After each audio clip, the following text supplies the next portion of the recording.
एक ब्राह्मण के 7 पुत्र थे और वीरावती नाम की इकलौती पुत्री थी। 7 भाइयों की अकेली बहन होने के कारण वीरावती सभी भाइयों की लाडली थी और उसे सभी भाई बहुत प्रेम करते थे। कुछ समय बाद वीरावती का विवाह किसी ब्राह्मण युवक से हो गया। विवाह के बाद वीरावती मायके आई और फिर उसने अपनी भाभियों के साथ करवा चौथ का व्रत रखा। लेकिन शाम होते होते वो भूख से व्याकुल हो उठी। सभी भाई खाना खाने बैठे और अपनी बहन से भी खाना खाने का आग्रह करने लगे, लेकिन बहन ने बताया कि आज उसका करवा चौथ का निर्जल व्रत है और वो खाना सिर्फ चंद्रमा को देखकर, उसे अर्घ देकर ही खा सकती है। लेकिन चंद्रमा अभी तक निकला ही नहीं, इसीलिए वो भूख प्यास से व्याकुल हो उठी है। वीरावती की ये हालत उसके भाइयों से देखी नहीं गई और फिर एक भाई ने पीपल के पेड़ पर एक दीपक जलाकर चलनी की ओट में रख दिया।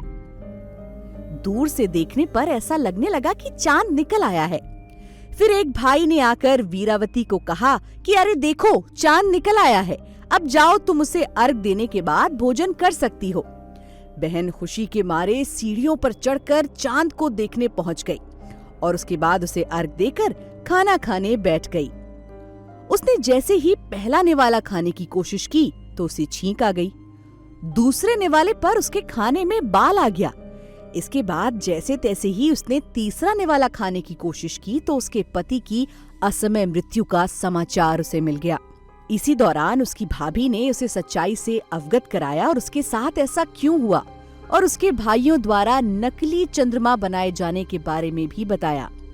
भाभी ने बताया कि करवा चौथ का व्रत गलत और अपमानजनक तरीके से टूटने के कारण देवता उससे नाराज हो गए हैं, जिसके बाद इंद्रदेव की पत्नी इंद्राणी करवा चौथ के दिन धरती पर आईं और वीरावती उनके पास गई और अपने पति की रक्षा के लिए प्रार्थना करने लगी।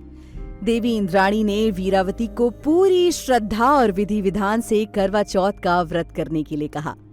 इस बार वीरावती ने पूरी श्रद्धा से करवा चौथ का व्रत रखा।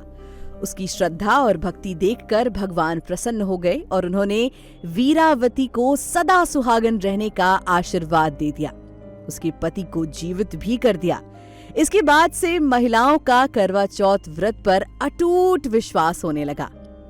इस व्रत की सही विधि, पूजन का सही तरीका और थाली में किन वस्तुओं को कहां रखना है, जानने के लिए डिस्क्रिप्शन में दिए गए लिंक पर क्लिक करें।